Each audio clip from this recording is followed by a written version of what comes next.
AHN news خبر دنیا بھر سے۔ ہیلی کاپٹر حادثے میں ایرانی صدر ابراہیم رئیسی جان بحق ملبے تک پہنچنے کی کوشش جاری۔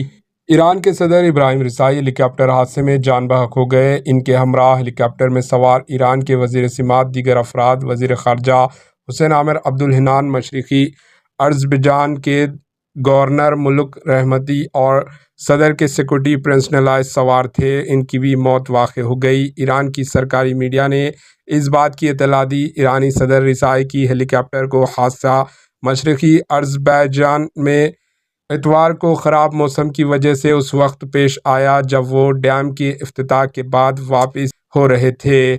امدادی ٹیمیں ملبے تک پہنچنے کی کوشش کر رہی ہیں کیونکہ خراب موسم کے علاوہ ہر طرف گھنا جنگل اور گہری کھائی ہے، جس کی وجہ سے ملبے تک پہنچنے میں دشواری پیش آ رہی ہے۔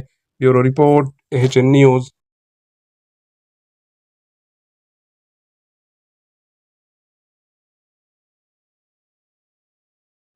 ہمارے AHN نیوز کو سبسکرائب کریے تاکہ آپ کو نوٹیفیکیشنز آتے رہیں وقت پر۔